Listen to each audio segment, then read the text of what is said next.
photo in. On our Canvas page, if you go to the Files tab and then Images for InDesign import, there are 6 different files here.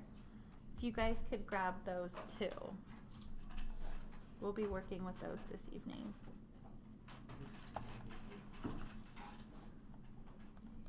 Right, so again, you guys should have a few files off of Canvas to get working with tonight. In total, there should be 5. So we do have 1 Photoshop file, a PDF, and then 3 JPEGs. And I'm actually going to be approaching InDesign a little bit differently this semester, so bear with me. But usually what I do is I separate text night from images night. Oh, am I not projecting? Thank you. But tonight what I want to do is just do kind of a small introduction to both and see how it goes. And then after that, just keep adding on to it. So we're going to be talking about images and text all at once this evening. And if I were to give you guys like a theme of the night, it would be called frames. So that's really the thing to think about tonight, frames. What we're going to do is over here in InDesign, it should look somewhat familiar like Photoshop. Actually, before I get too far, does anybody else need a minute to download or find InDesign? Yeah? Okay. So let me pause. So this screen should look somewhat familiar. It's close to what we saw in Photoshop when we first started working. Now in InDesign, we don't see anything yet because this is our first night in it. But as we keep working similar to Photoshop, in fact, let me fire it up, it will start to populate all the projects we're working on. So usually when I open up Photoshop, it's actually opening on my other screen. I just switched it over to here. Most of my work is your work that I've been grading in class, but InDesign will do the same thing. It'll start populating it. We've got our new and our open.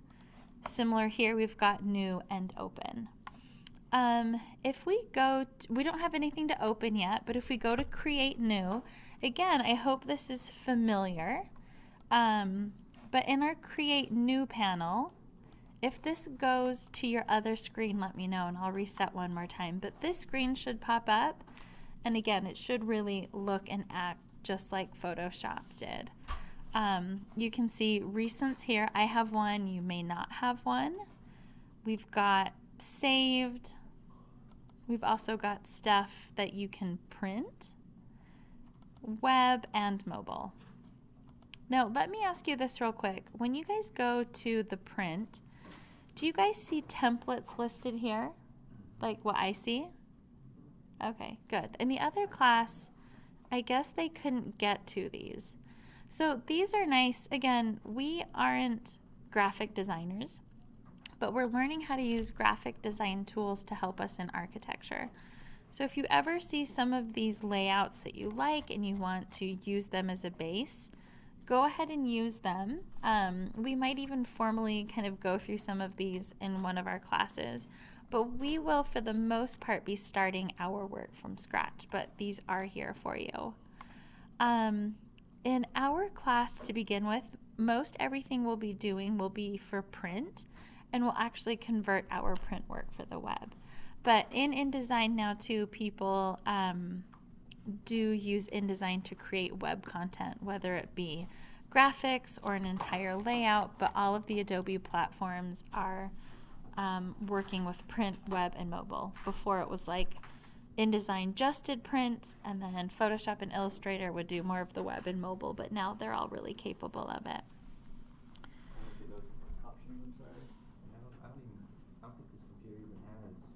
Okay, so let me catch you guys up. I got here by clicking on open. So I think, sorry, I clicked on create new. I'm not quite sure where you are. I think you're in a new document, which takes you somewhere different. So close that. I did the create new, and I pushed the print, like you had said, and there are no options for those types. Okay, do you just see documents? I just see these. Okay, scroll down for me and see if anything's down there. Nothing? Okay, So part of what's going on that you might not see everything, I'm not sure if you are logged into Cloud, you may or may not be, but ever since the beginning of this semester when we've started, now that we have that free enterprise copy of InDesign, what we're trying to figure out is where our Creative Cloud went. So that's where we usually store all of our work through Adobe. And then a lot of these templates aren't available to other classes. Is there anybody other than Chris who can't see the templates? So you can't see them either? Okay, I wonder what the fluke is. And Shelley was saying in one of their classes they couldn't see, nobody could see any of the templates, but it looks like How do you make sure we're signed into the cloud? So up here at the top, when I click on this, it should tell you what you're signed in as. So when I click on it, it takes me to a web page and it says Naima Nawabi is signed in. Again, that might not make a difference. Okay. So again, Adobe Enterprise. That is the best and worst thing about this plan. The best thing is it's free. The worst thing is we're trying to figure out what we can. So right here it says, see what's included in your plan and find out how to contact your administrator if you need to make changes. That's the trickiest part because it's saying we have 2 gigs of cloud storage. But for example, if I actually try to save something to my cloud, I think, Hayden, this is what you were seeing earlier. I don't have access to manage apps. So we as a school, not just here in the architecture department, but across all of our campuses, are trying to figure out how to work with Adobe with this free license. So bear with us. Okay, so I'm going to go back to Create New. And we are going to start, I always start this out by talking about InDesign as if we were working with Microsoft Word. Now, am I safe to assume that everybody here has worked with Microsoft Word or a similar word processing program? Maybe even Pages? Okay, I'm going to make a lot of analogies between those two just to help you understand. Now, when I click on Letter, you'll notice that by default, right now, InDesign is working in picas and not inches. And that is not something we want to get used to. Again, we're not graphic designers. So I'm going to show you how to fix that. But before we do that, go ahead and click Create for me. And by default, your view should have a ruler set up. Did you guys have a ruler pop up when you open that up? Okay, so again, we know this is an 8.5 by 11, but it's showing it to us in picas here as well as here. Now, this next thing is really important to remember because I want you to change it at home too. So when you are in a document, you can change your unit settings by going up to, sorry, I have all this other stuff popping up on my other menu, by going to Edit and then Preferences and up to Units. I'm going to hang out here so you guys can find it. I think on a Mac it's up at the top. It's just like Edit Preferences. So go to Edit, Preferences, and then Units and Increments. So if you do this while you're in a document, it just changes it for that particular document. So what we're going to do in here is under Ruler Units, do you see where it says horizontal and vertical? I'm kind of circling it right now. Go ahead and change those both to inches. Okay, units and increments, inches and inches. When you're done, go ahead and click OK and check your ruler for me as well as your properties to the right. And make sure that those are in inches now. Okay. Does it seem more familiar now? Okay. So again, you can do that while you're in a document and it only changes it for that document.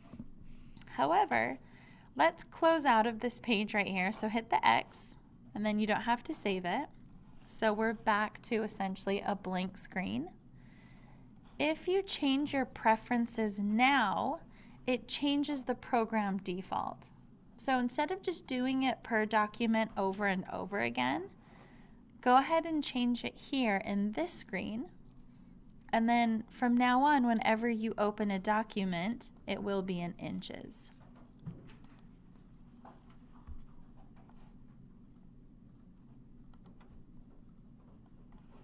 So now if you go to Create New,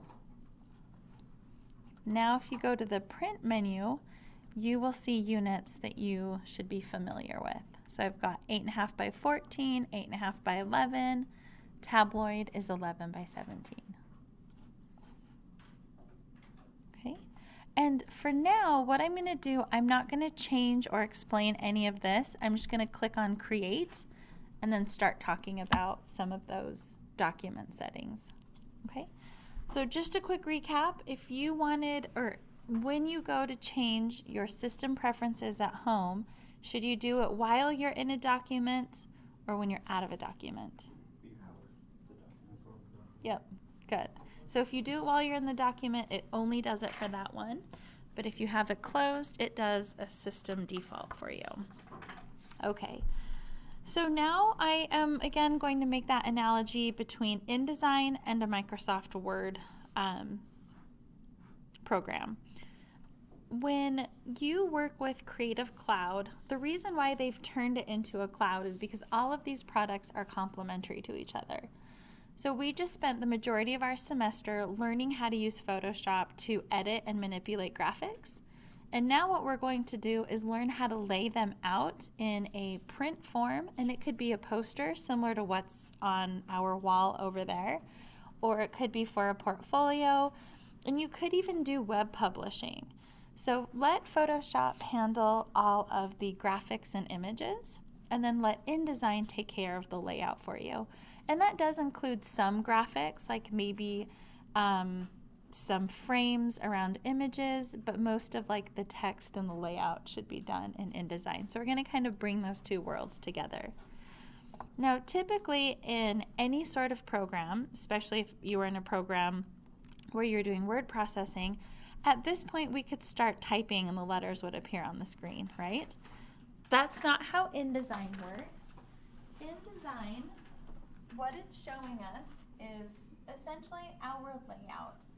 Our layout could be an 8.5 by 11 piece of paper, like what we're seeing right now.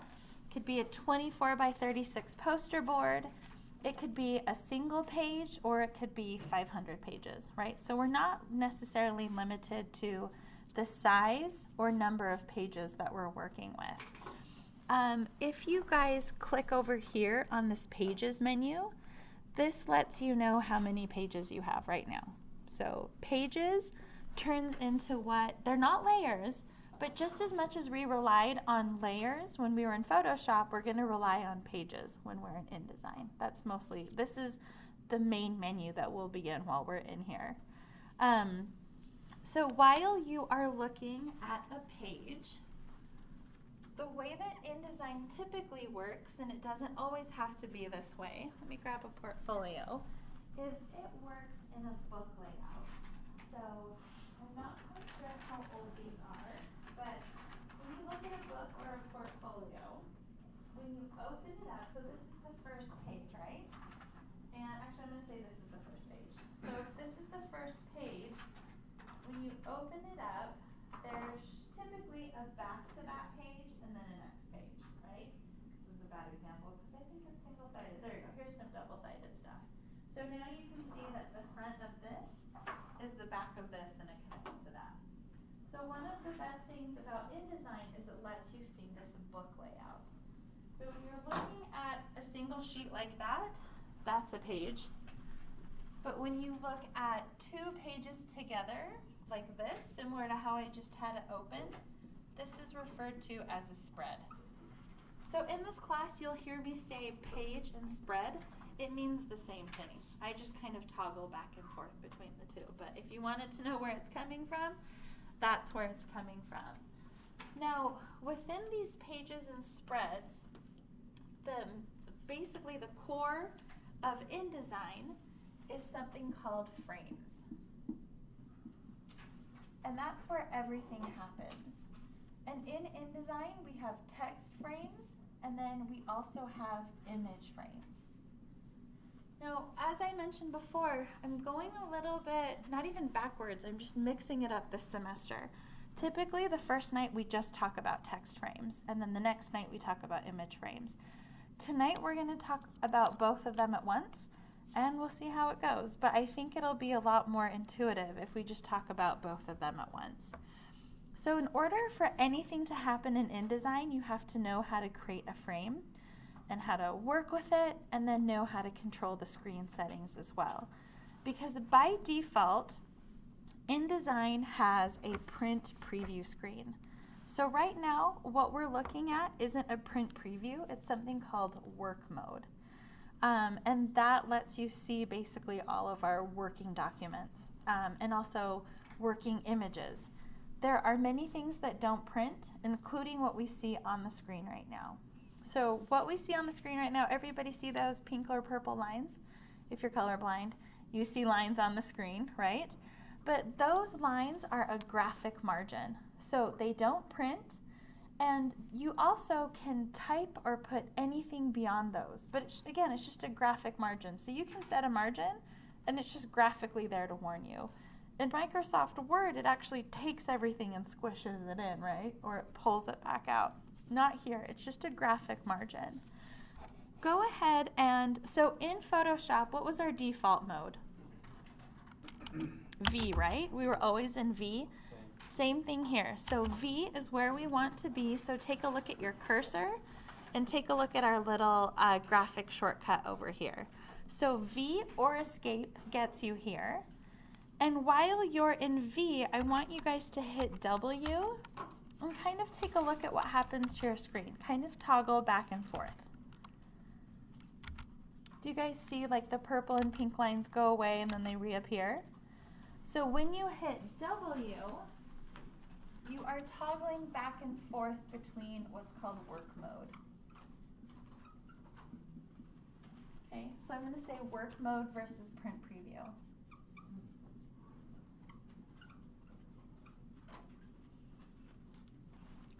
And again, these margins are just one of many things that are kind of invisible items that will be on our screen. So they're just here right now to kind of help us, but when we go to print, they won't be there. In case you're not sure, hit W and you'll see a print preview of what's actually going to print out. Now to draw a frame, it's F. So I just typed in F, and you can see that our default frame right now is a rectangular frame. So F is equal to frame.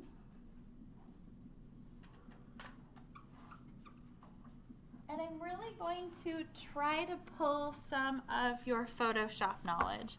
Now, even though we're not going to try it just yet, if you guys wanted to see if there were different shapes of frames to work with, what do you guys think you would do on your screen? Like, what would you have done in Photoshop? Yep, so right click and tell me how many other different types of frames are there by default? There's 3 total. So we've got rectangular, the ellipse, and the polygon. There's other ways of making different types of frames, but that's just kind of what's built in right now. So by default, again, it's F for frame. Once we get a frame, let's start with rectangular. There's 2 ways of drawing them. So click and drag for me. That's kind of like the freehand way. Okay. That's our first frame together as a class. Pretty straightforward, right? Okay, just a click and drag. The other thing that you guys can do, beneath that, go ahead and click and then let go. And you should see a menu pop up. Do you guys see that dialog box? So this has a little bit more control. If you know exactly what size of a frame you want, you can just click and then just put in a 5x4. That's a pretty standard dimension for a frame or an image. Okay. And again, pulling back on your Photoshop knowledge, I know that we've only been in InDesign for like 5 minutes. If I wanted to move or edit one of these, how can I move or edit it? It seems like whatever I'm doing is just making more rectangles. Good. Escape or V. So I'm hitting escape, it's not working, so I'm just gonna type in V. And again, 90% of the time, maybe 70% of the time in InDesign, you want to be in V so you can select things and edit them, okay? If you stay in F for frame or whatever other shortcut, it's going to keep doing that thing. So just remember to keep toggling back and forth to V. Now, what I want to do is click on your first frame. Sorry, not your first, the one at the bottom, the 4x5. And when you move it, see if you can move it to the center of the page. And you should see these grid lines light up for you. These are called smart guides. Do you guys see that when I get the top to the center, it turns purple, and then the middle highlights another line? So again, these are called smart guides. Try to line them up like this. And then another thing that we're going to do, let's click on properties. So over here we've got pages, but click on properties for me. And let's move this in the center too.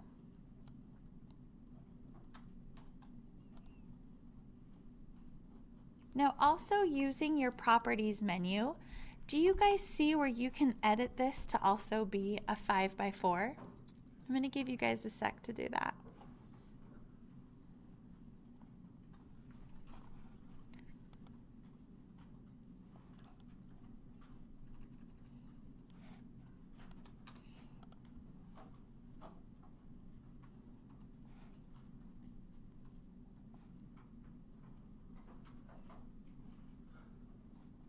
Okay, hopefully you guys found it. So over here, when I have this selected, it tells me the width and the height of this. So I can make it 5 wide, and then I hit tab and make the height 4 inches. That doesn't look right at all. Is this 5x4? Okay, I guess it is. Okay, and then I've got 2 different frames there.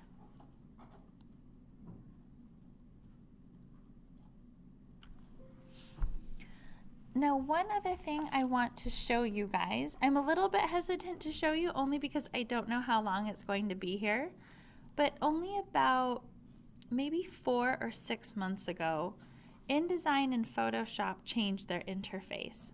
So this is something I'm still getting used to. But if you go to Window and then to Workspace, do you see where it says Essentials Classic? You guys see that one? If you click on that, what it does is it changes your properties so it's up here in where like the ribbon typically is rather than the properties menu. So if I click on the square, do you see how I can change the width and the height up here instead of over in the properties menu? This is something that I'm just trying to get used to because I use the pages menu so much that it's hard for me to have the properties menu on top of it. So in this class, I'll probably toggle back and forth between Essentials Classic and Essentials. And the reason why I'm trying to shy away from it is I don't want you guys to go into Classic mode and then learn that in a year from now they're going to completely get rid of this layout. So part of me is like, okay, if the workspace is moving to this being the Essentials, this is what we need to get used to. But just know that sometimes for my own sake, yeah. Why not just do it in Essentials and then split it into like a top half and a bottom half? And that one absolutely works too, but you have to understand that for the past 12 years, my menus have been up here. So my muscle memory is like, it's broken. And if you are working in my InDesign, if you hit tab, you can collapse them. So you guys will hear me hit tab trying to find my menus, I'm sure, a lot. So just bear with me if I have to cheat and go to my classics and then come back to here.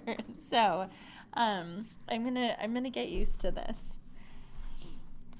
So far we haven't done a ton, but you know that we have, what is this white piece of paper called? What am I going to refer to it as? 2 things. Page or a spread. Good. And then does this pink line and purple line actually print? No. What is it showing me? Margin. Yep, just a graphic margin. So again, you can take your frame and put it right over. It doesn't care. The only thing that it will do is when you actually go to print it, it'll say, hey, one or more of your objects goes past the margin. That's the only thing it'll do. Most things in InDesign are actually overset from the margin just because so many people do edge-to-edge printing now. So it's not as big of a deal as it used to be. Excuse me. Now let's still stick with it being kind of like Microsoft Word. I'm not going to talk about page setup, different page sizes yet. But what I do want to talk about is how to actually get text in here. So a frame will hold text or images. So this one or this one will hold text or images. We have to tell it. So let's click on the one on top and then type T for text, and you should notice your cursor changes. And then click inside and you should start being able to type.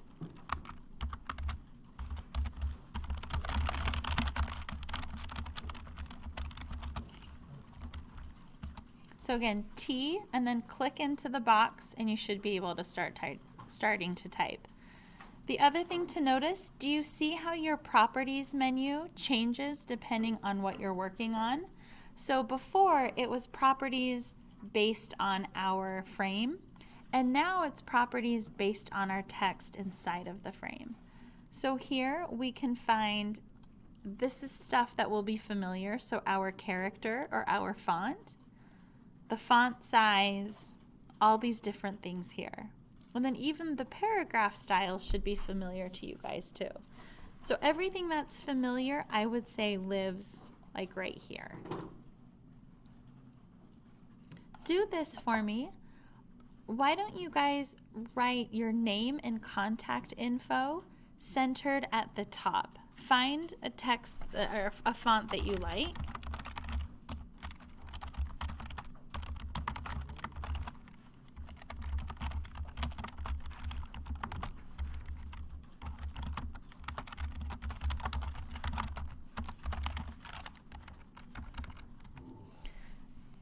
And before you go to center it or make any changes, just like Microsoft Word, make sure you highlight all of your text first, and then you can center it. If you just hit center, oh, it did actually grab those two. More often than not, though, you do have to highlight everything before you can change it. I'm going to check that on my text. Nope.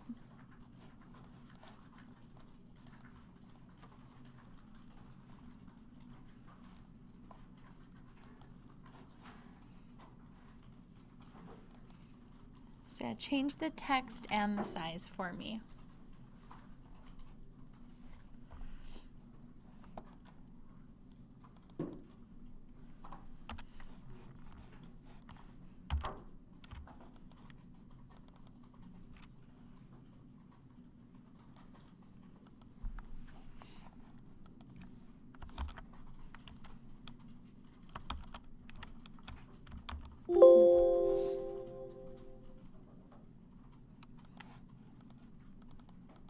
Now, once you're done typing, let's say you want to edit this again, what you can do is just hit escape, and then that gets you out of the text frame. So this is really subtle, but take a look at my screen.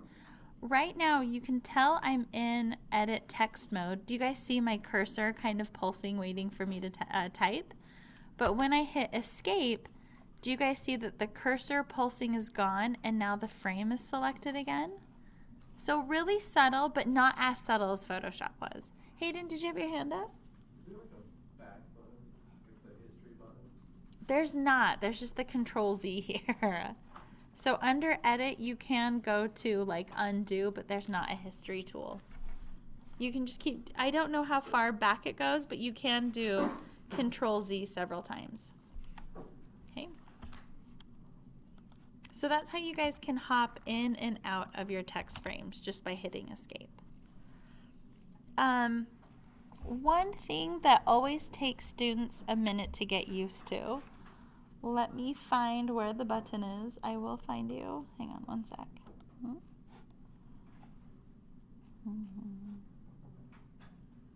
So within a frame,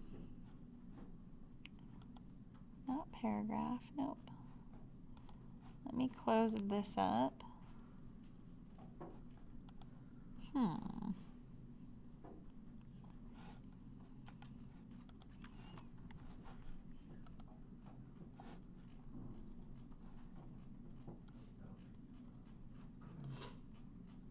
Okay, so we have a new button here. I miss my old buttons, guys. I'm just gonna tell you, I miss my old buttons.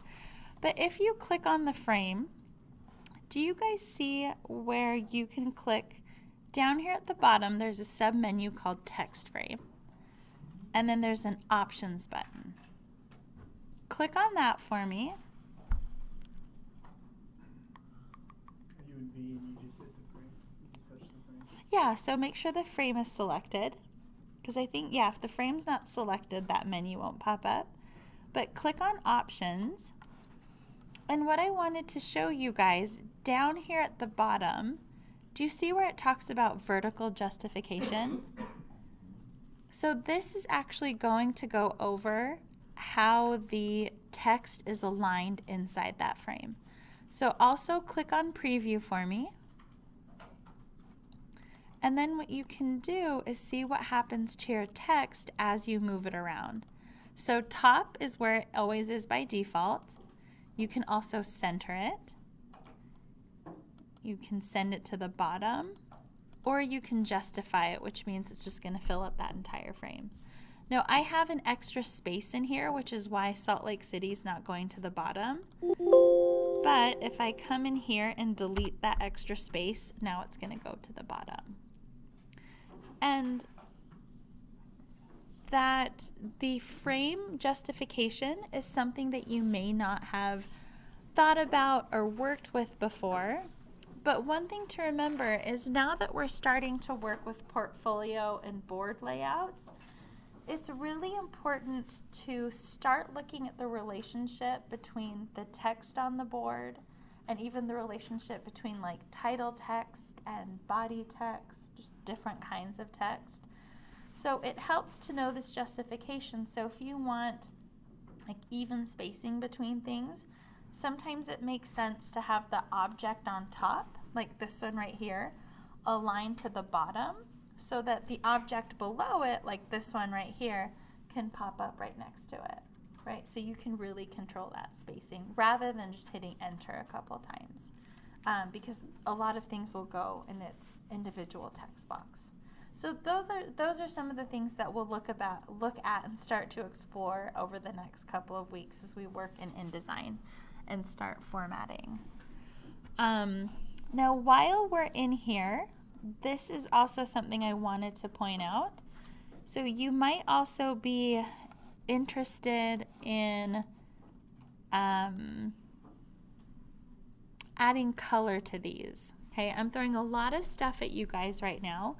But really what I'm trying to do, so bear with me here for just a second, I'm trying to show you guys the difference between working with the frame and then working with the content inside the frame, okay? And in this particular case, I want to show you how to add color to the frame versus how to add color to the text. You guys with me on the differentiation? Okay, so go ahead and click on your frame and actually look at mine right now. What is selected? Do I have the frame selected or am I working with the text? The frame. What about now? Good. So again, just look at that subtlety. Do you guys remember what button I hit right now to get back to the frame? Escape. Yep, escape. No, because I think if you do F, it'll actually just type in F in there. Yep. So frame will get you to the shortcut to draw the frame. But what I'd like to do now is when I have the frame selected, do you guys see where it says appearance, fill, and stroke? Do you guys see those two buttons? Okay, let's double click and look for that same thing, appearance, fill, and stroke. Do you guys see that too? Did you guys notice that appearance on this one has a T on it? So that means that it's your text. Let me hit escape. So see how this fill doesn't have a T for text in there? That's kind of a clue. So right now, the clues that I'm looking for is that my frame is selected and that over here, the fill doesn't have a T for text. So essentially right now, the fill color is what the entire container will be filled with. The stroke color is just the outline of that frame. So fill is the entire box, stroke is just an outline. Do you guys remember what the white box with the red X going through it means? Yeah. It doesn't mean that it's candy stripe. It means that it's transparent, so there is no color to it. And actually, I don't even know I said, do you guys remember? We didn't talk about this.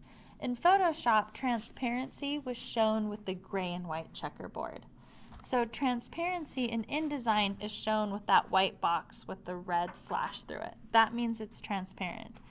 Transparent is different than white. And the reason why it's different is, let's say that you guys had a black background. If we colored this box white, we would be able to see that it's white. Whereas if it's transparent, it would just show through. So go ahead and double click on fill for me. And you should see some colors pop up. And you can also click on the color. So these are our swatches. These are kind of the defaults that we built in. You guys didn't build these in. The program built them in.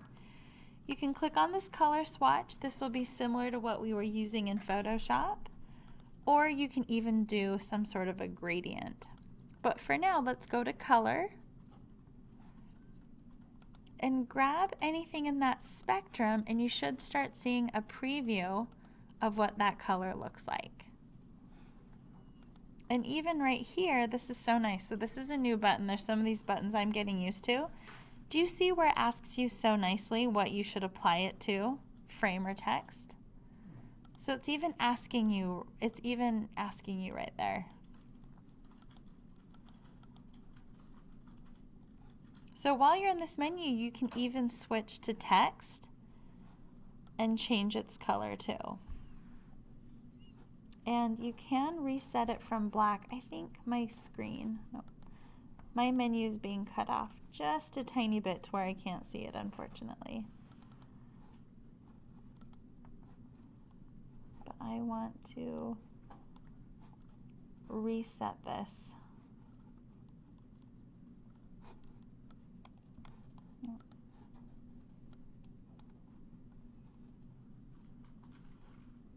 So I'm going to have a lot more empathy with you guys here, just because I'm learning this menu as you guys are learning it. And again, if I cheated and I went to Classic, I would know exactly how to get color in here. But because I'm not in Classic, I can't do that.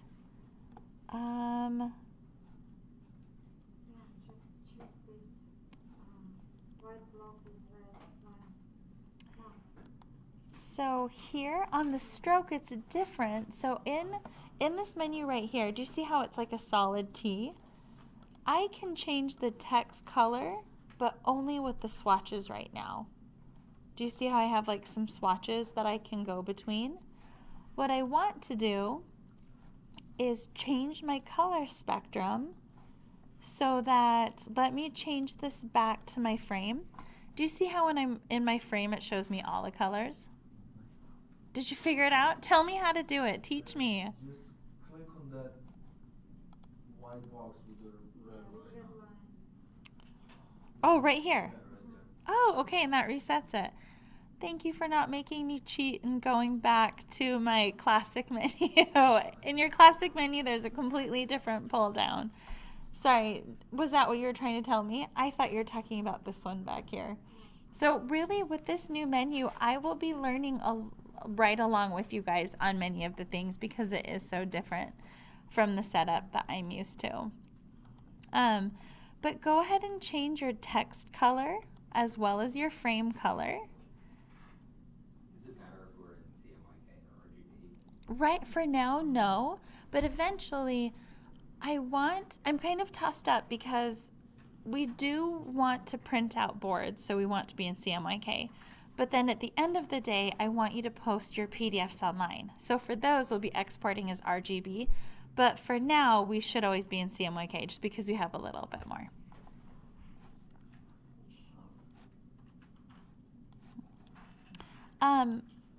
While you're here too, one thing that you can also take a look at, you can put a stroke or an outline around your text, even though it sometimes kind of drives me crazy. But do you see how right now it says stroke and there's that red X through it? If you bump it up to 1, do you see how my text is getting thicker? You could even double click on this and change the stroke color as well. So this is horrible. If I zoom in, do you see how I have like hot pink text with a green outline and a blue background? This is me failing like everything with graphic design, but at least I'm showing you what a stroke or an outline does. Okay? So stroke or outlines around text, and then also strokes and outlines around the box. Sorry, around the frame, not the box.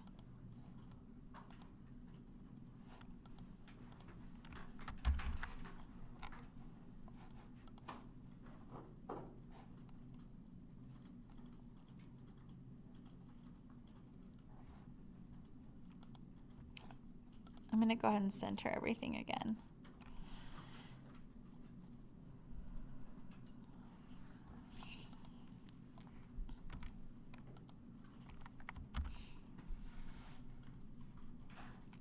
Now on my frame, I hope I have I lost anybody yet? Are you guys still with me?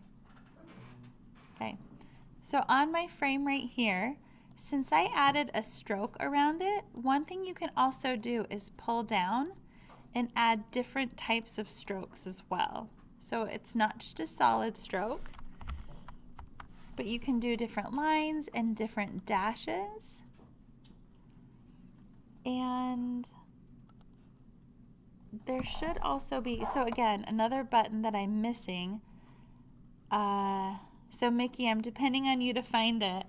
Typically on the stroke menu, it tells you where it should go, whether it should be centered to the outside of the frame or the inside. Right now, it looks like the stroke is coming inward. Do you see how here's my frame and then it's coming inside? You can also send it to the outside. Again, I just don't know how to do that here, but we'll figure it out. Okay, here it is. Do you see where it says stroke? Click on the word stroke and a new little sub-menu will pop up. And then, do you see where it says align stroke and it's showing you some examples? So take a look at my screen. So this is centered around my frame. This goes to the inside and that goes to the outside. So you can see when it goes to the inside, it overlaps with the blue. But when it goes to the outside, it keeps the gap color white. How did you get the stroke around the letters again? So in the letter menu, I don't even think you need to highlight them. I don't think mine were highlighted. I just clicked on stroke, make sure it's at least 1 point or more. Let me take this up. Okay, now I do need to highlight them, sorry. Actually, no, let me go back. I'm going to select this frame. The reason why I keep going back is I'm pretty sure they weren't highlighted the first time. So I want to make sure I'm showing you the right way. And then when I double clicked on stroke, do you see where it says apply to text or frame? I highlighted text and then I could change the settings. But just make sure you have it set to at least like 1 or 0.5 or something. Okay. Now the reason why it matters to know which way your stroke is going on the frame is, let's say that you have a floor plan that you're putting into your portfolio And that floor plan is pretty much perfectly cropped by that frame. And so if you add a stroke, you don't want the stroke to kind of overlap with some of your line work. So that's why if you put it to the outside, it won't overlap with any of your work. Okay? Sometimes that doesn't matter. Sometimes if you know you have to have an exact 4x5 like what we did, and if you move the stroke to the outside, it makes it a little bit bigger. You can flip it to the inside, so maybe if you're cutting it out for something, it'll stay that perfect 4x5. Okay. All right, showing you buttons, and then as we start working on projects, we can put real applications on top of them. All right, let me go back here. When you guys are working with text, this is more of like a title that we just put in, right? But this isn't anything that we would do in Microsoft Word, right? Usually in Microsoft Word, you write page, page, page, page, page. So let's do this. Let's go to our Pages menu. Okay, so I went from Properties to Pages. And let's add, so down here at the bottom, do you see that new page looks a lot like new layer?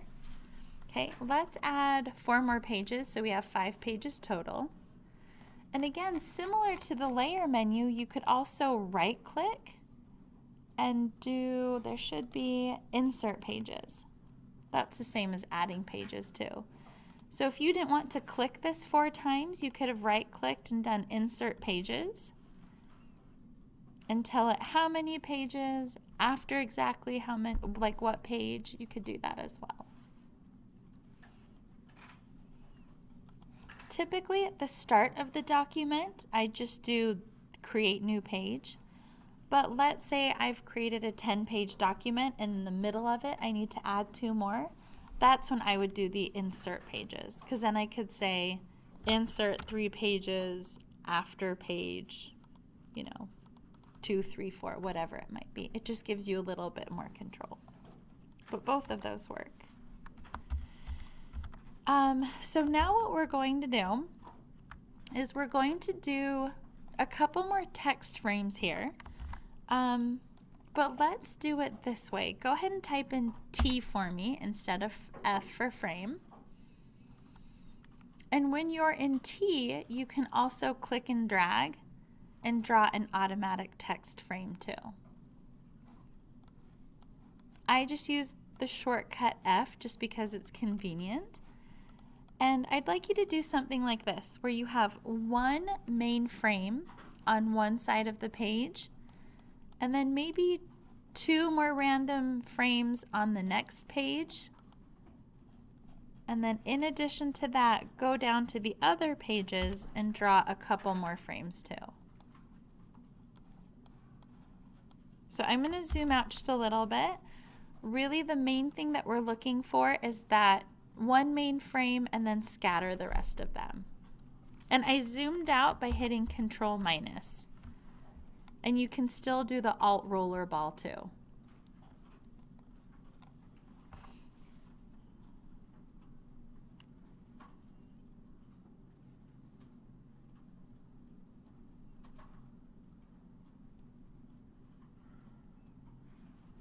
Guys, I'm sorry, tonight's going to be very lecture-y. A lot of me just like talking and you guys following along.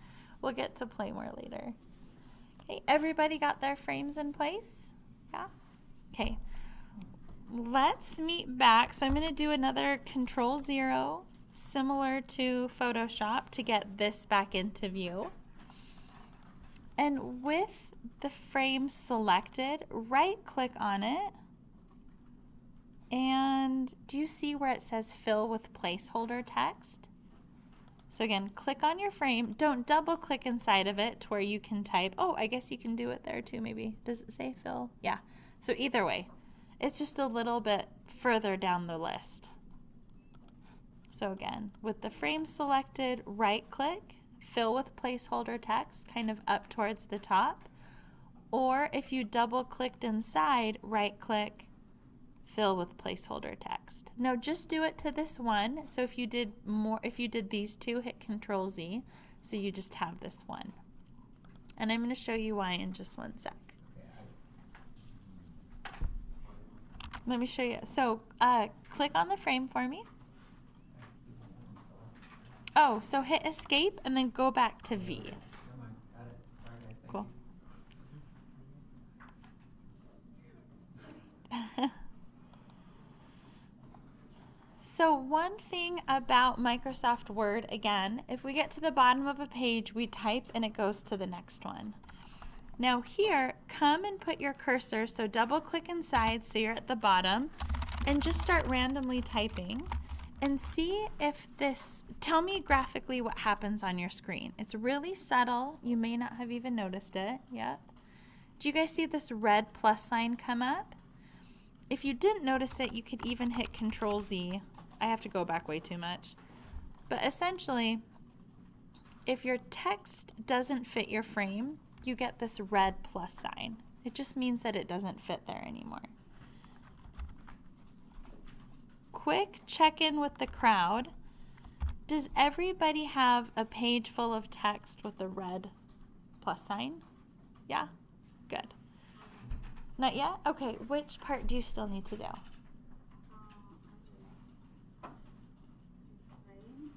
Okay, good. So you have a, let me actually just come to hit T and create one that way. Absolutely. So what I'm going to do now, so everybody make sure you are in V, okay? And what we're going to do is we're also going to take this frame. So I just grab it from one of the toggle points at the bottom. The toggle points are these little squares. And when you hover over them, do you see how like a double-headed arrow comes up?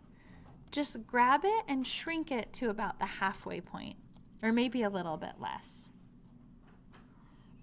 And what I want to point out with this is when you make the text frame smaller, it's not deleting the text. So this will be tricky just because we can't really read it. But do you see how this paragraph starts with something like Eris? E-R-U-S. Do you guys see that word? I'm going to pull it all the way up so that word disappears.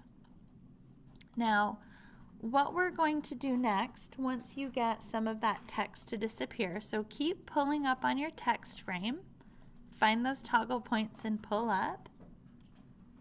And again, the way that you manipulate them is make sure you're in V, and then when you click on your text frame, these boxes will pop up and you can drag them and pull them up.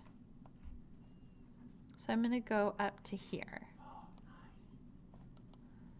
And then as soon as you do that, it sounds like Chris figured it out.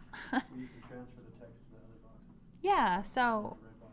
yep, so what I'm going to do, I'm going to hit the plus sign. And what is essentially happening, do you see how my cursor changed to a whole bunch of little text? It's actually asking me, okay, where should I put this? So when I click into this one, here's that Eris, right? But do you see how I still have text to drop? I'm going to hit the plus sign on this, drop it in here. Hit the plus sign on that, drop it in there. And I'm just going to keep going. And I ended up not needing this last frame right here. So what I want you guys to do now is go ahead and try to fill up as many of the text frames as you have. And then we're going to try one more thing. Okay. All right, here's one other thing that it also does. Let's say in your layout, you decide you don't want this one anymore. So take a peek here. This one starts with, I don't even know what that says, but it starts with the DEF. If I take this and delete it, it doesn't get rid of the content in there, it transfers it to the next box. So it just skipped it down to the next box. Bless you. Similarly, so down here, I never connected this one here. So if I take this and delete it, do you see how now I'm back to my red plus sign? I can grab this and then kind of dump it into this last one here.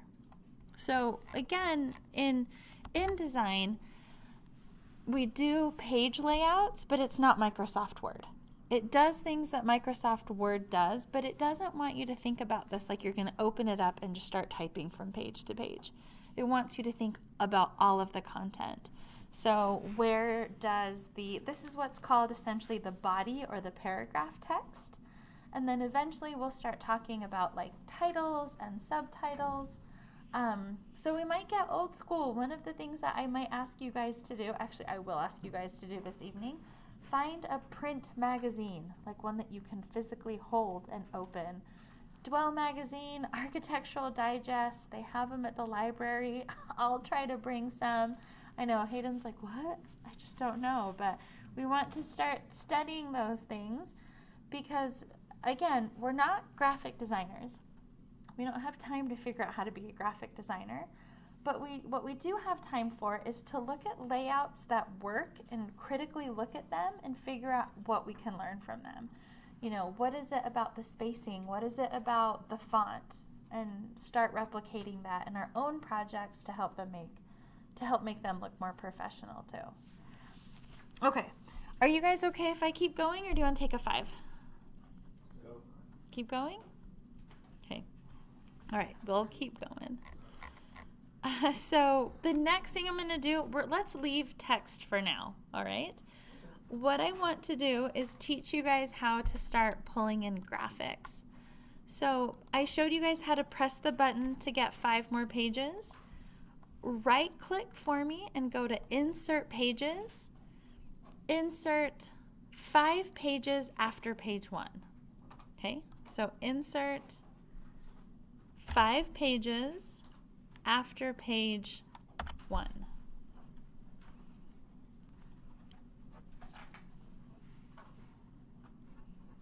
And again, that was a right click and I went to Insert Pages. I have a stupid question. Never. What is it? How do I get my spread always to be in the center like yours is always in the center? So is it just a matter of this? Oh, you mean on your screen? Yeah. Okay, so I hit Control-0 and then I have to come down here and Okay, so pull it's just over. sliding it back and forth. Yep. There's not like a button. That's what I was. Yeah, that's it. Didn't know if there was a shortcut. There might be. Again, I'm old school. I'm sure Derek or someone will figure it out for us and let us know. Okay, so the one thing to check again, you can see in our little teeny tiny preview, just as bad as the layers in Photoshop, I've got content on page 1. Pretty sure these 4 are blank. 6 is blank, but then 7, 8, 9, and 10 have content on them. Do you see those tiny little previews? One day, Adobe will listen to me, and when we hover over these, a bigger preview will pop up because I'm getting blinder and blinder by the day. So, what I'm going to introduce now is how to pull images into InDesign. And again, it works by using a frame. So we talked quickly about text, and now we're going to talk about images. But just like with text, there was some flexibility. So we made a frame, and we turned it into a text frame by hitting what button? T for text, okay? So in this case, we're going to do it 2 different ways again. For images, we're still going to make a frame. And the shortcut is always Control+D, and that stands for place. I'm not sure how, but Control-D stands for place, placing images. And I'll show it to you both ways, one with the frame, one without the frame. So do me a favor, on pages 2 and 3,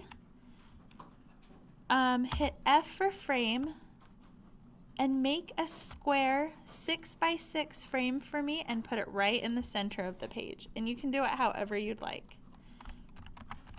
You can use the properties, you can use the click and let go method, whatever works for you. 6x6 you said? Yep, 6x6 on the left side. And then we're not going to put anything on the right side just yet.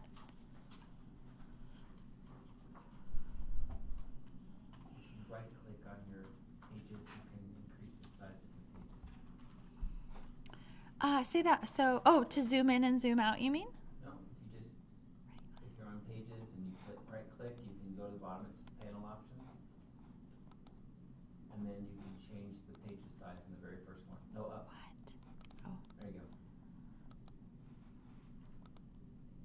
god. I love this new version. Aw. So at home, I think I'm on 2018. So yeah, it's amazing what happens in cloud-based software. I have to learn new things every 6 months. Okay, everybody have a 6x6 frame on this side, centered. Okay, now remember, look for your smart guides. So you definitely want to use your smart guides to help you center it. And then as soon as you let go, it'll place it there. Now to get an image in here, we're gonna click on our frame and then just use the shortcut Control-D. You could go up to, I think, is it File Place or Edit Place? Give me a minute. I never do it this way, so it's gonna, maybe Object Place? Somewhere in here there is a place.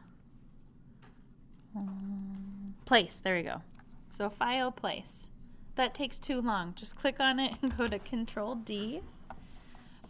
And what it's asking you right now is it's saying, what image do you want to put in here? So what I want you guys to do is to go find where you save the files from the beginning of class, the images for InDesign import. And I would like the Villa Savoy 3. Actually, Villa Savoy 1. Let's use Villa Savoy. And for now, we're not going to change anything. We're just going to click Open. And we'll see what we get out of the box. And if you got the stairs, click on it again, hit Control-D, and then click one Villa Savoy so that your screen looks like my screen.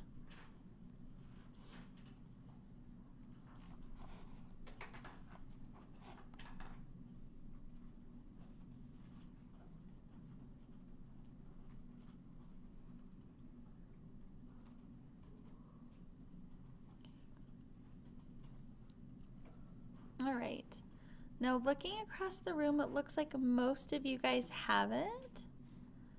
When you guys pulled in your image, does it look like this? Yep. Okay. Now again, I'm doing things differently this semester. We're just gonna jump in all at once, but everybody is in V right now, right? Let me draw a little menu on the board. So what we're about to see is going to be a little bit different. I wish we had, this doesn't help at all. Okay, pretend this green is blue, because this is going to be the color of our frame. So this is our image frame. Or just, I don't have to say image frame, this is just our frame. And then what's going on in the background, this red color, this is our actual image. So essentially what's happening right now is our frame is cropping our image so we just see a certain part of it. Okay? What I want you guys to do, find the center of the image and you'll see a little hand. It's like giving you a high five. And then click right there. And this is hard to see at first when you're not looking for it, but did you guys notice that the outline of the actual image popped up? So I'm going to click off of it and I'm going to zoom out just so you guys can see. Again, once I see the hand, I click. And do you guys see the image content?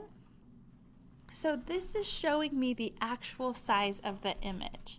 So based on its dimensions and pixels, this is the image at 100%. This is what it would look like. There are different ways that we could fit it inside the frame, but we always want it to be proportional. And in our properties, do you guys see where it says frame fitting right here? We only, let me see, the content. Okay, so we always want to use the proportional ones. So let's click on this first one, fill frame proportionately.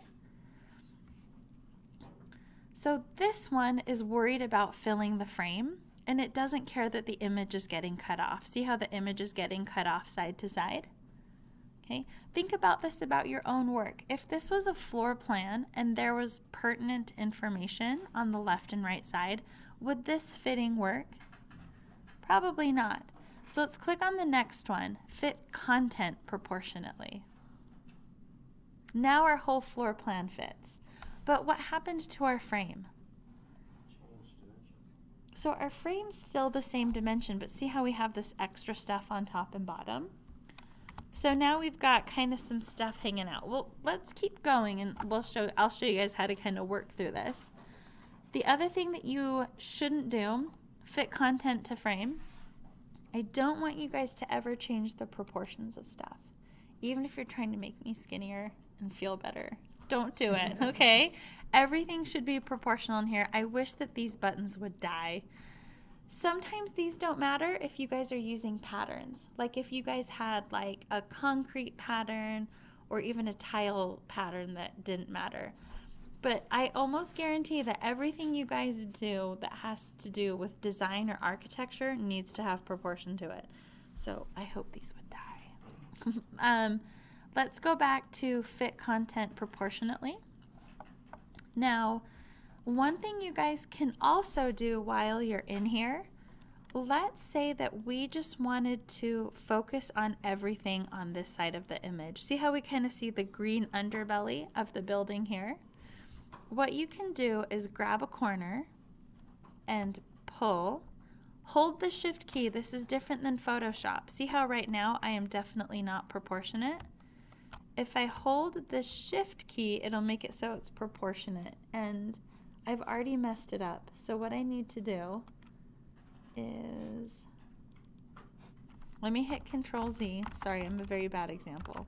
If I go back to where I started, do you see this lock right here, the constrained proportions? You guys see where I am? Click on that, but let me test it real quick. Okay, it totally ignores me. Again, useless buttons. Okay, hold the shift key down. In Photoshop, up until about 6 months ago, we had to hold the shift key to do things proportionately. I don't know why this hasn't updated, but maybe soon, kids.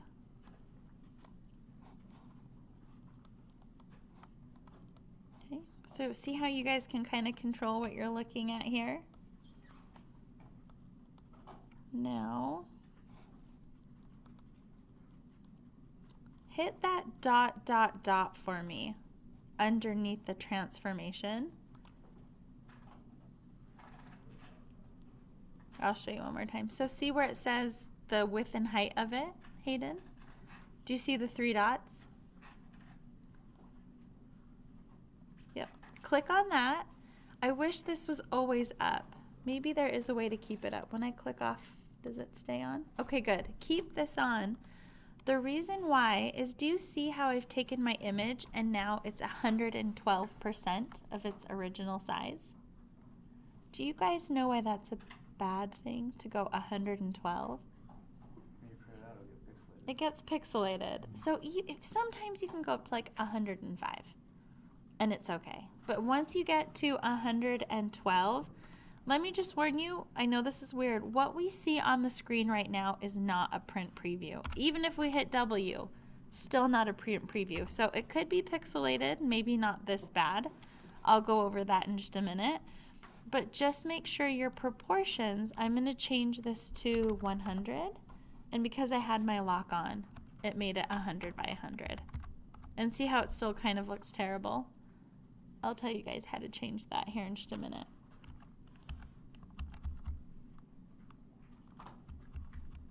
Okay, I'm just going to do something like this for now.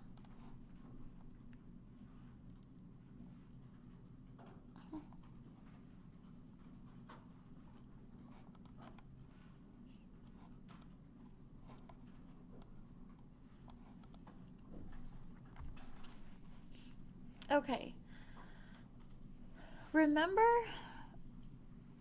when we placed this image, we pulled it from a certain location on the computer?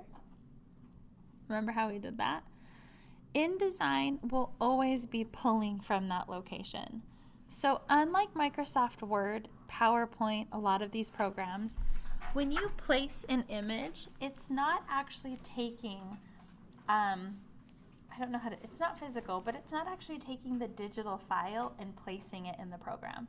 So for example, if this picture was like 80 megs, it's not going to take 80 megs and then put it in the InDesign file, because that would make it get really big and then slightly unstable. Is anybody here familiar with X-referencing in AutoCAD? That's essentially how the images work here. It's looking at a different file location to pull up the images. For everybody else, if and when you guys take AutoCAD, the way that images work in InDesign is the same way X-references will work in AutoCAD. So this will be kind of an intro into X-references for you. Essentially, let's say, just to make it simple, if I had this file saved on my desktop and that's where it was pulling from and then I deleted it, the picture would also be gone. So file management in InDesign is really important. You have to make sure you remember where you're saving them so that you can keep pulling from that location, okay? The reason why it does it that way is many publication companies, so magazines, even editors of books, they use InDesign to do their layouts. And you guys will notice that, like, depending on how big our portfolios get, but in the interior design program, some people get up to 40 pages in their portfolio, and they get really graphic heavy. The program slows down just a little bit, not as much as it did like 5 or 10 years ago, but it takes some expense on your computer and your graphics drive to constantly be having to have all those heavy graphics to carry. So what InDesign does to kind of help with that, not really thinking about us, but those big publishing companies, they do two things. So the first thing I talked about was referencing the images outside of the program. The second thing that they do is, by default, everybody right-click on your screen for me. Do you see where it says Display Performance? So by default, it does a typical display. So that means it's a quick rendering. So for all of my like Revit people in here who have done like Inkscape or things like that, huge difference between a draft quality and a presentation quality, right? Just the pixels and everything. Let's change this to high quality display, and you can immediately see how much clearer the picture gets. So use this to your own discretion. If you hate the way the pixelation looks because you think that you've done everything wrong and everything looks pixelated, change your view settings to high quality display. But if you feel your computer start to lag, then go to typical. If you want to laugh at what life was like in the 90s, go to fast display, and this is how my sorry butt had to work back in the day when our graphic cards were like 0. This is how we would work. That was it. It was just like, this is the image placeholder, the image is there, I don't want my computer to crash, so let's go to typical. Again, I wish this would die, but it's still here. Kind of like a good old walk down memory lane. Let me talk about image referencing a tiny bit more, because I know right now, as you guys start the program, that might seem pretty tedious, but let me give you some examples on how I think it's awesome. Let's say that you are working for a big company, all right, and you guys are putting together a proposal for the University of Utah. And so in this 100-page proposal, you have a logo for the University of Utah on like every single page, okay? And maybe what ends up happening is the University of Utah ends up changing their logo in the project or getting a partner, so now you have to do the U of U plus this other person. If you just rename the new image the same thing as the old image, it will go through and replace all of them automatically, because that's the one it's looking for. But if you're in Microsoft Word, you have to go through and replace each one of them manually. So that's one thing that's nice, is that once one of them updates, then all of them will update from that same location. If you're working in Photoshop files, let's say that you have an image of a sketch that you're working on. So it doesn't have to be perfect, but you have a PSD in there, and as you work on that PSD, change the levels, change some of the shading, maybe do some of the rendering things that you guys posted about. Then as those things update, it's also changing in your portfolio as well. So it's really nice to have that connection between the two things. But with that warning, sometimes working between school and home is tricky, especially because I will be completely honest, we don't have a document cloud. in last year when everybody had to pay for this, we had a document cloud. We would work here, we'd save it. It would upload, you guys would go home and work on the same cloud at home. So if you guys have Google Drive, it might be nice to save to Google Drive every night. If you have a USB, it might even come down to it to where we're doing different exercises in here than we are at home, just because file management will be tricky, because right now we don't have anything that officially talks on campus to your home computer. So I'm going to be sensitive to that as we go along. All right, let's go through with a few more images. So on this next, so this one we had a frame and we placed in the frame. What was the shortcut to place in the frame? Okay. Now for this next page, we're going to skip the frame part, and I'm going to show you why I always love working with the frame first. So on this page on the right side, hit Control D, and let's pull in, let's do 3 Vila Savoy. Let's just skip 2. Let's go 3 Vila Savoy open. Click on the screen. Okay, that wasn't terrible. I was being dramatic. Mine's so little. Yeah. Smaller than this? Yeah. Really? Click on it. Oh yeah, sorry. The first one is just a preview. Click on it and then it'll set in there. Place it on the page. Okay. Sorry. So hit Control D and it'll just be attached to your cursor, but then click and it'll place it. Let's do this. I'm going to skip ahead because this one's actually a reasonable size. Go down to the next one, hit Control D again, no frame, and try to pull in the PSD Vila Savoy. Nope, that didn't do anything either. Dang it! Okay, hang on, let me try to find one. I'm going to go to my downloads and try to find something larger. Basketball court. I don't know whose project this is, but here's basketball court. Interior elevations is ridiculous. Is it huge? Yeah. Okay, let's do that one. Okay. Interior elevations open. I click inside. Woohoo! Here's the example I was looking for. So when you just do a straight place, it brings it in at 100% scale. So these drawings are 30 by 42, I think. Yep, 30 by 42. And that's how big it brings them in. And so it doesn't automatically resize it or anything, but it's just way too big when it pulls in. And so that's why I always suggest to people, these files are really unique, the Vila Savoy, in that they're really small. They've been scaled down to kind of fit in this medium. But most images now, whether you get them online, especially on your phone, they're going to be quite big. And so my rule of thumb, always draw a frame first so you can place it in a container and then edit it. You can always pull it in like this, but then you have to kind of come through and change it and then resize it in here.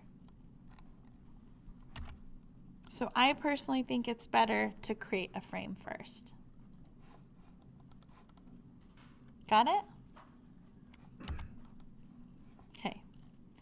So now that I've made the point to make a frame first, let's pull in the Photoshop file and I'll show you guys how you can edit it too. So for this one, I'm just going to do Control D and pull in the Vila Savoy PSD.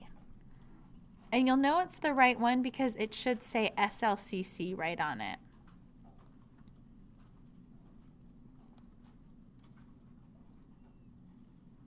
Okay.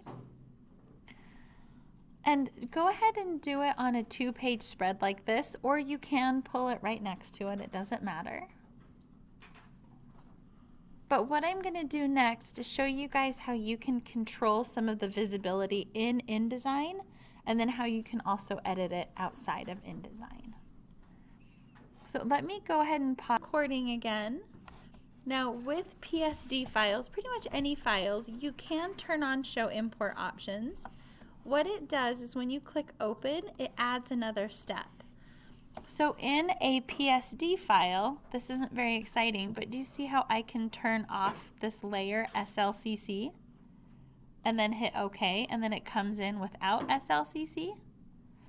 So if you can imagine your own files, whether you have text or just graphics that you want to turn off, you can control that here in inDESIGN without having to go back into Photoshop, creating a new JPEG without that information. Like you can just use that PSD file and pull it in here.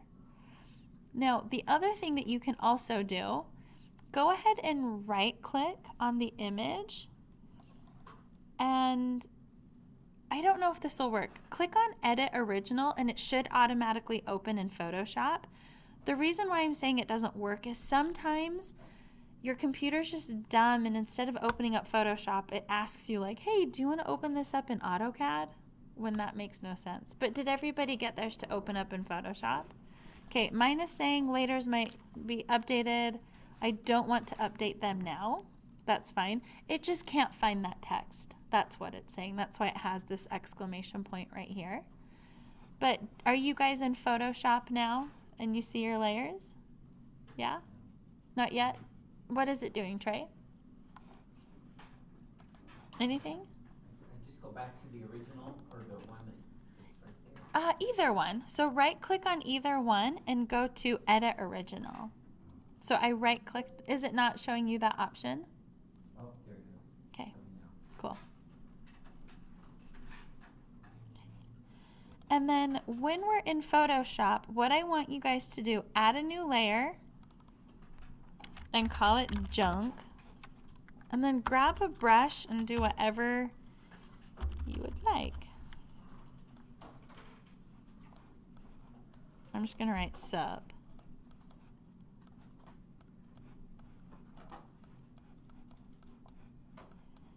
Okay. And then before you leave, hit Control S because that does a save. So while you're in Photoshop, hit Control S after you make whatever change you want. And then without even exiting out of it, hop back into InDesign and enjoy your work. Now I will say this under my breath.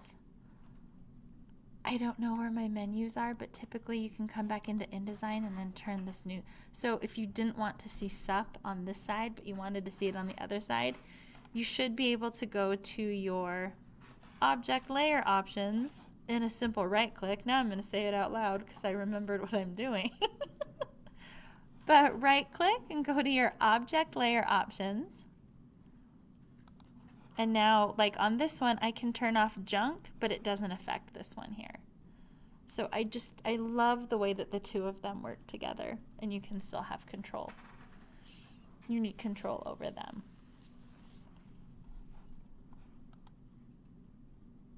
Okay. So no joke, tonight we're essentially doing 3 classes in one. This is typically over 3 days of class. So I know I'm throwing a lot at you, but I figure I'm just going to throw it all in. You guys will know the buttons are there. If you can't remember how to do it as you work on your own stuff, you can ask me, hey, remember that thing you showed me? How did you do it? Or if there's something you want to do, you can just shout out, how do I do this? Is this possible? Hayden. How do you publish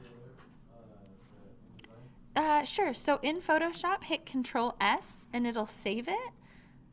And then when you go back to InDesign, it should just automatically update. Oh my gosh. My 8-year-old would be so like, okay. All right. I also want to show you guys how to pull in a PDF because I'm hoping and assuming several of you guys will have Revit files that you're pulling in, like Revit plans. And so that will be a slightly different animal. So to start off, let's draw a frame on any page and make it a landscape type frame. So I have one that's about 7.5 by 5. Right now the size doesn't matter. You guys can change that later, but just make it landscape so you know it'll mostly fit. And then we are going to make sure that show import options are still on. And I'm going to run through some of the PDF stuff for you. So frame, Control D. Find your PDF and make sure Show Import Options is on.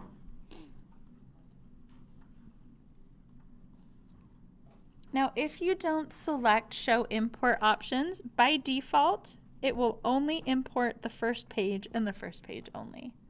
So let's say your first page is a title page that you actually don't want to include in your portfolio, By turning on show import options, you can toggle through these pages. So see how I have 5 pages in here? I can get a quick preview of what these pages are.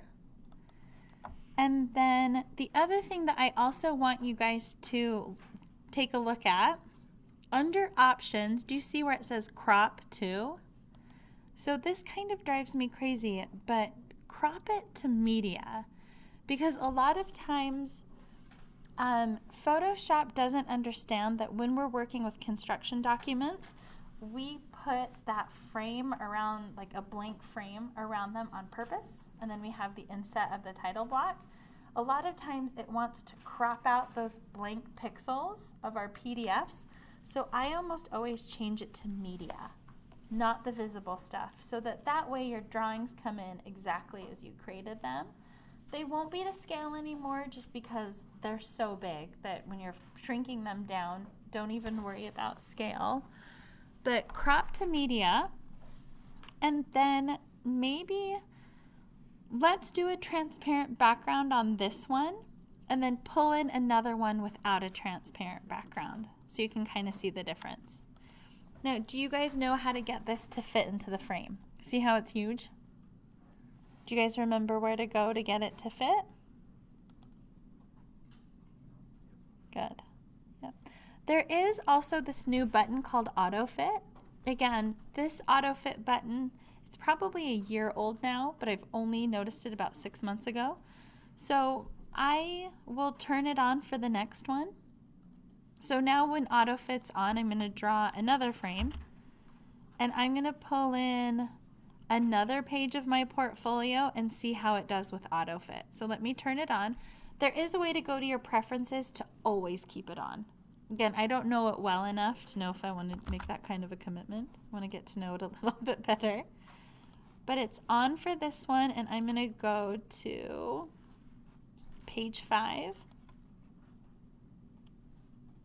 Okay, I'm not thoroughly impressed, but it's fine. It didn't know that I needed this to like completely size down and fit, but it did a good job to where I could understand it. So using auto fit is basically the same thing as fill frame proportionately, not content. There might be a way to change those settings though.